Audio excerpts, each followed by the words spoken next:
You know, your favorite content creators on here are lying to you motherfuckers, man. For real, for real. Including your wannabe master teacher, better known as your disaster teacher. All right? Because BGS Ibmor, you one lying motherfucker. All right? Yeah, I'm talking to you. You a liar. So, one lie that BGS stated in one of his videos is that dating coaches created the manosphere, in which that's not true. Because if you actually are going to discuss the history of the manosphere, well, as far as the Black Manosphere is concerned, I don't know about the mainstream manosphere, but as far as the so-called Black Manosphere is concerned, that had nothing to do with dating coaches.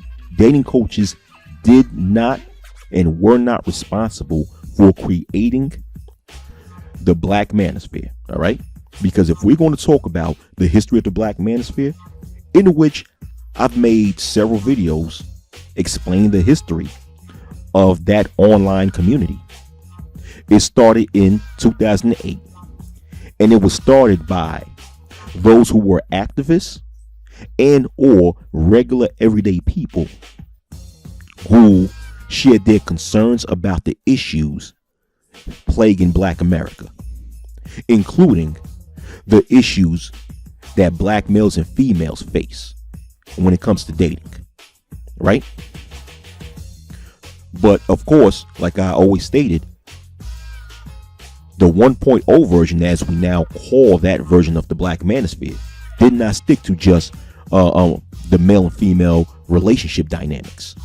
They spoke about other issues concerning or that affected Black America, such as the high unemployment rate, such as racism, which is connected to the high unemployment rate of Black males and what have you, and shit like that. All right. So no, dating coaches did not create the so-called the manosphere. All right.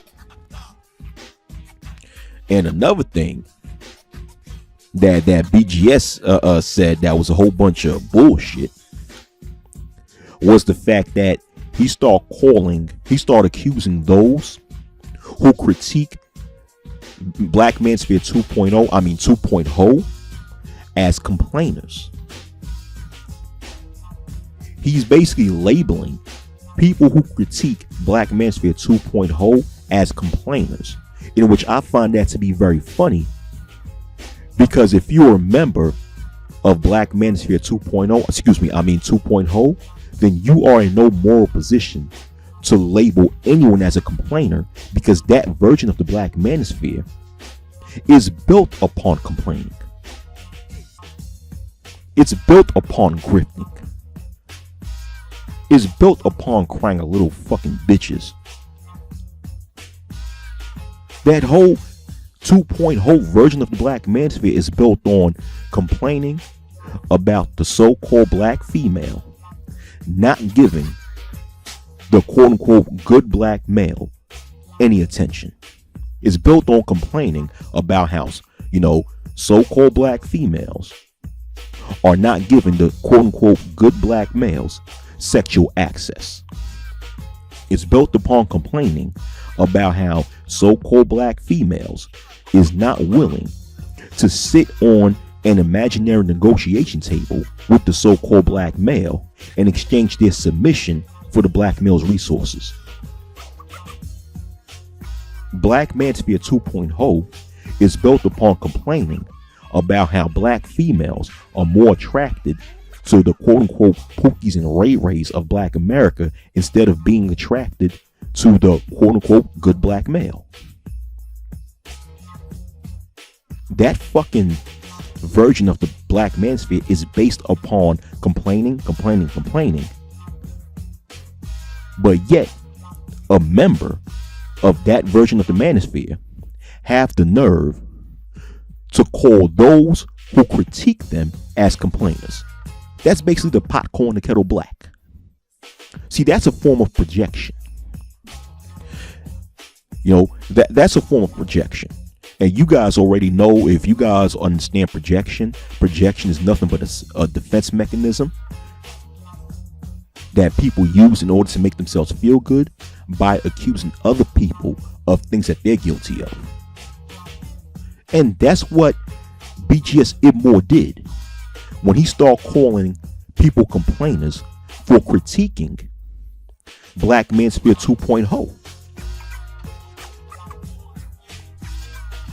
He's labeling them as complainers because more and more people are actually waking up and seeing how destructive the 2.0 version of the Black Manosphere is and was.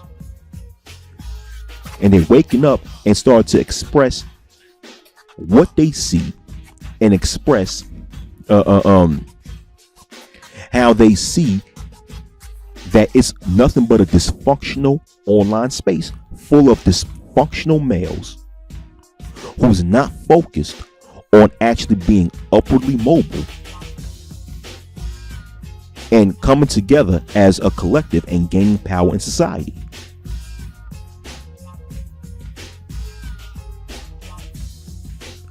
BGS have the nerve to call these individuals complainers.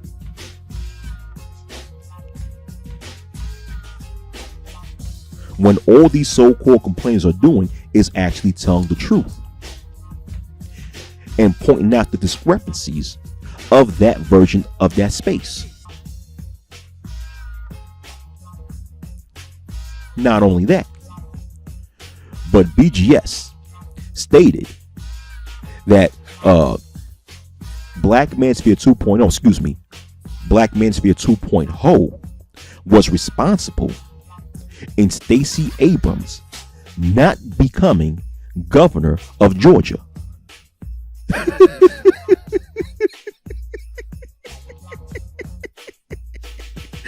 Yo, you gotta laugh at that stupid ass shit, because that shit is not true at all. All right. He even stated that Black Manosphere 2.0 is responsible for increasing the amount of black males entering or who entered the Republican Party, when that's not true. All right. He has no evidence to back this shit up.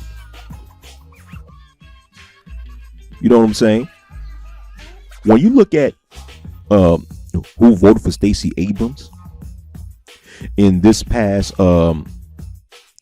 election for governor of Georgia, the majority of black male voters in Georgia voted for Stacey Abrams. It was the majority, or the quote-unquote white voters of Georgia, in which the majority of them voted for the opposition that caused the opposition to win. So the majority of black male voters in the state of Georgia voted for Stacey Abrams. Thus, how did the Black Manosphere, an online community that's supposed to be made for black men, have an effect on Stacey Abrams losing the Georgia election when the majority of black male voters in Georgia voted for Stacey Abrams? I don't get that. I don't understand that. And once again, BGS claimed that the Black Manosphere 2.0, that is, was responsible for increasing a black male participation in the Republican Party, when there's no evidence to support that. Because if you really want to know how, now, although it is true that since the 2020 presidential elections, more and more black males have became Republicans, that's true. But there's no proof that the Black Manosphere online space have been responsible for that. All right. If you really want to break it down, I actually predicted that this was going to happen prior to the 2020 presidential election results. It was two things, in my personal opinion, that caused well, actually, that I can't even call this an opinion, right? Because one of these things is a fact. There's two things that increased black male participation in the Republican Party. One was the Brexit movement of 2018,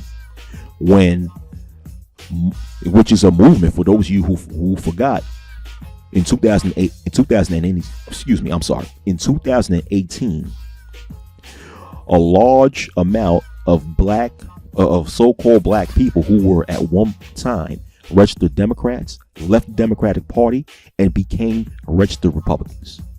That had an effect on the increase of black males in the Republican Party, and also what I believe also increased black male participation in the Republican Party within the past few years was the fact that when Joe Biden was running for president in his campaign, he announced that Kamala Harris was going to be his vice presidential running mate.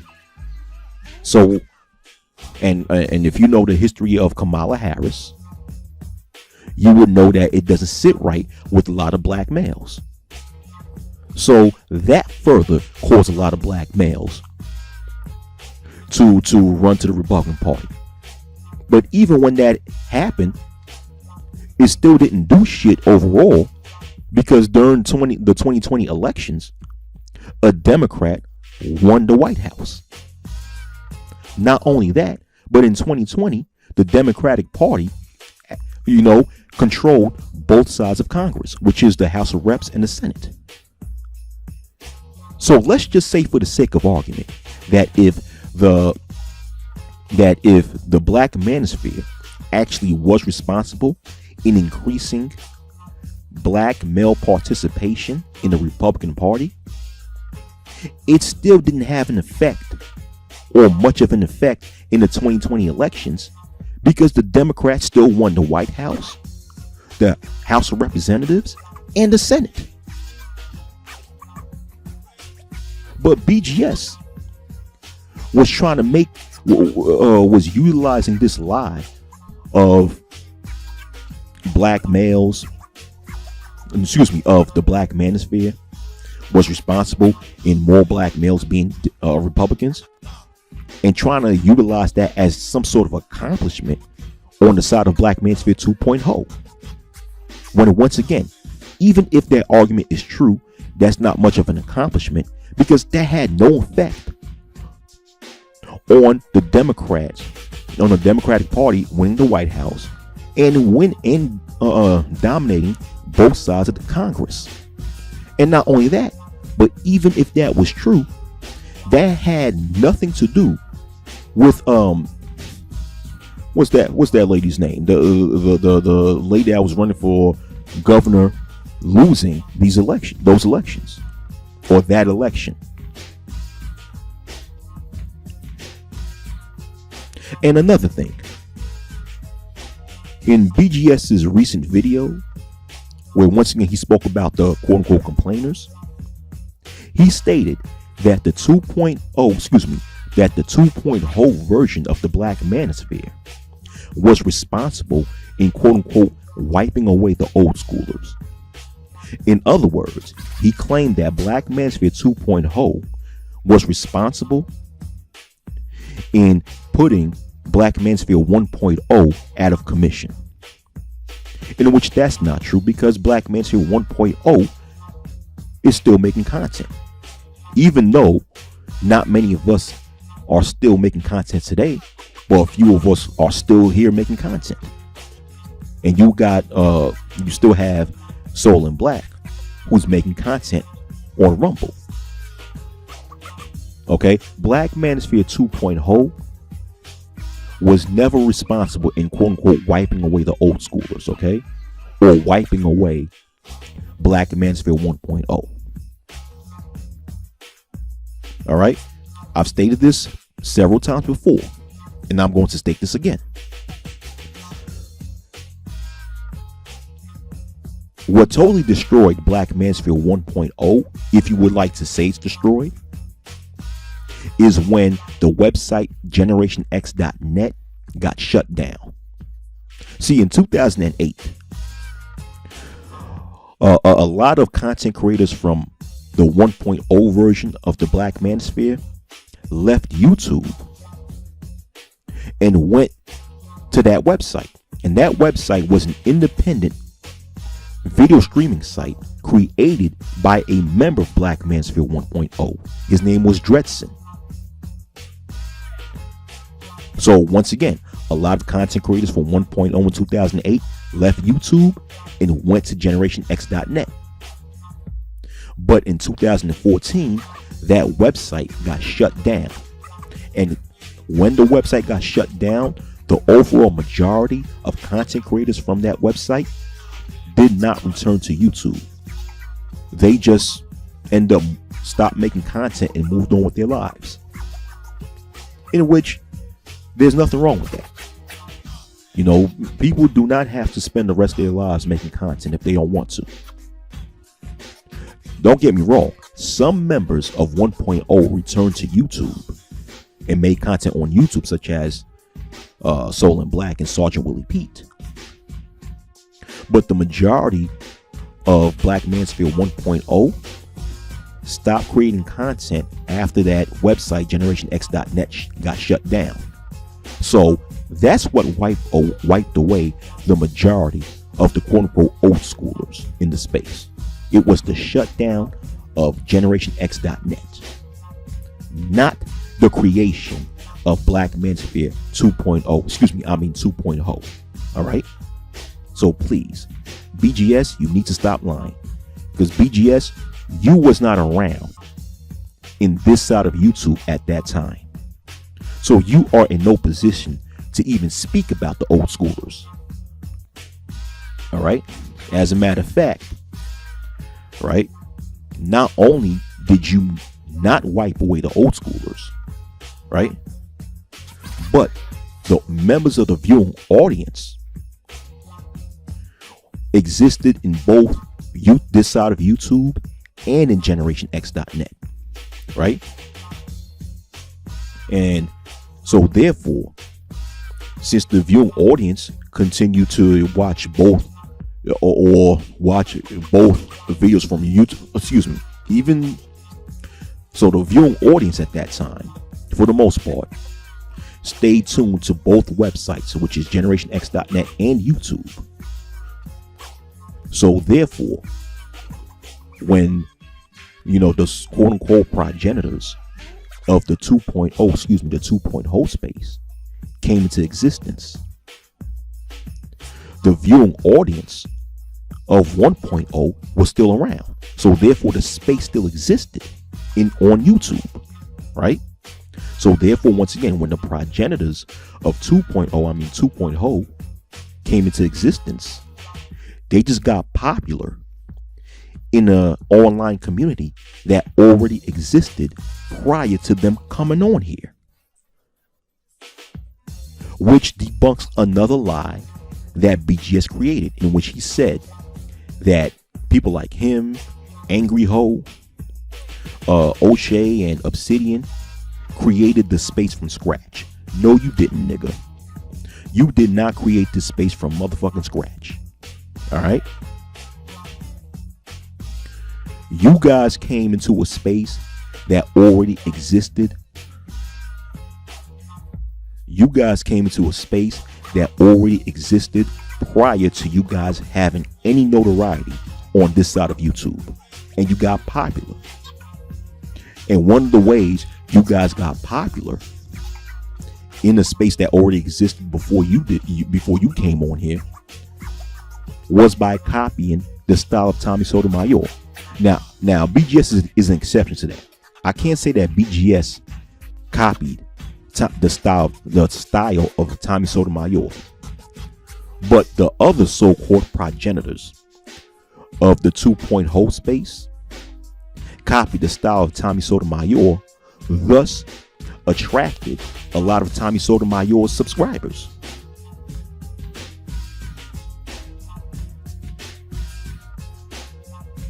Hell, even Tommy Sotomayor stated that. That's why Tommy Sotomayor, been stated that a lot of you niggas copied his style. which is absolutely true. All right. So no, BGS, you guys did not wipe away the so-called old schools. God damn, you motherfuckers love to lie. Man. I mean, you guys need to stop lying, man. I'm telling you, you guys need to stop lying. You know what I'm going to do? Or what I might do when I have time? I'm going to have to create a stream with me, Soul and Black, and Mike V. And we going to have to do like possibly a Black Manosphere 1.0 roll call. Or roll call, not roll call, roll call. All right. And we're going to have to discuss all the names of Black Manosphere 1.0 and agree on whether or not they were dating coaches. Because the creators of the actual space, I'm talking about the creators of the actual space that existed in 2008 were not no motherfucking dating coaches. A lot of them were either activists out in real life or just regular everyday people who came online to share their concerns about the issues plaguing Black America. They were not no fucking dating coaches. BGS Ibmor, you need to stop lying. All right? And you need to stop exaggerating, acting as if Black Manosphere 2.0 was responsible for accomplishing so many things. When in reality, y'all motherfuckers ain't accomplished shit. Except for, capitalizing off of the pain, anger, and ignorance of a lot of broken Black males online. That's it. You motherfuckers didn't accomplish nothing else outside of that. And another lie that BGS stated. BGS stated that if it wasn't for Black Manosphere 2.0, there would be no Fresh and Fit, neither would there be an Andrew Tate. That is a lie. Fresh and Fit were never members of the Black Manosphere. Fresh and Fit were members of the mainstream or the quote-unquote white manosphere alongside Andrew Tate. Andrew Tate was never a member of the Black Manosphere. He was a member or is a member of the mainstream or white manosphere. BGS also stated that if it wasn't for the Black Manosphere, there would be no Miss Pearly Things. When Miss Pearly Things is not a member of the Black Manosphere, as far as I know. Miss Pearly Things is a member of the mainstream or quote unquote white manosphere. So what are you talking about? What are you talking about?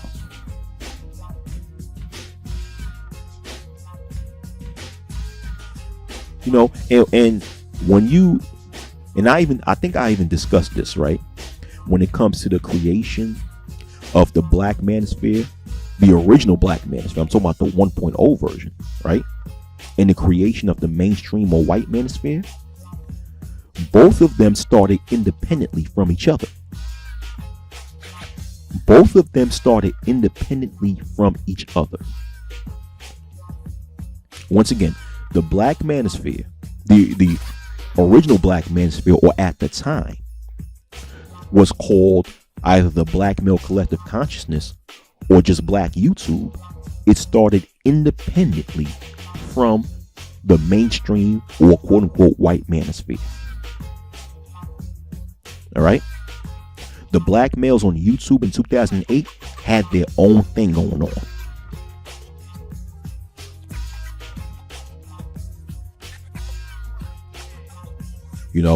And then people like Angry Ho, Obsidian, and OJ Duke Jackson, they were originally members of the mainstream manosphere and got their asses kicked the fuck out.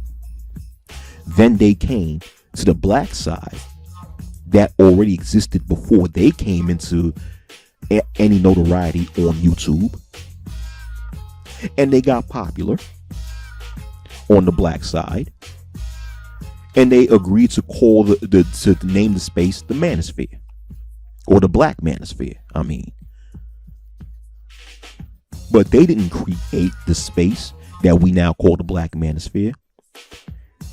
They just, because the space, the actual space that we now call the Black Manosphere existed before these individuals in the 2.0 version got any notoriety. And they just came into the black sector after getting kicked out off of the white manosphere, got popular into the in the now what we now call the Black Manosphere, and gave it a name.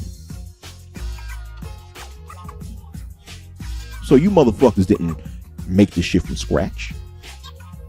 Giving a space a new name does not mean that you made it from scratch.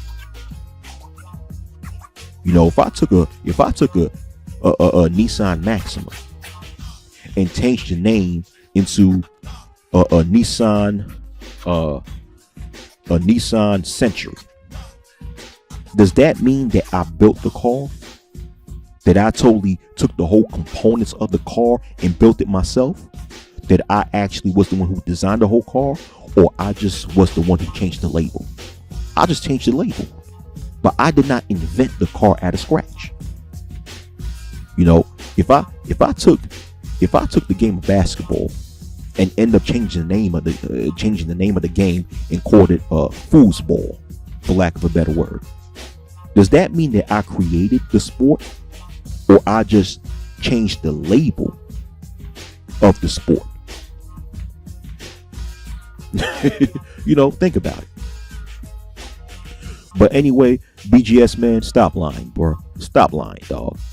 And when I use the word bruh, I'm utilizing it very loosely, because a nigga like you will never be my bruh. Shoot. So BGS, I don't know, nor do I care if you're going to respond to this shit. You know, but understand this: if you do that bullshit where you make a live stream and put my name in the title of the live stream and challenging me to come to your panel, guess what?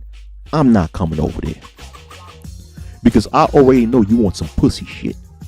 That if I go to your panel, you're gonna have like 5 or 6 other niggas that's gonna come team up and you know, dogpile me and some shit like that. I don't do that shit. All right. I'm just saying, stop lying. And for the people in the viewing audience that's watching this, I don't have a beef with BGS. I don't have beef with nobody, because if I had a beef with somebody, that means I'm willing to risk my freedom and go to prison for doing something fucked up to somebody. And I don't have that with BGS. So me calling out another individual and telling them to stop lying and debunking their lies does not mean that I have a beef. It just means that I'm just calling out your lies. That's all. All right. So I'm out of here, man, because I got to go to bed and shit like that. Peace.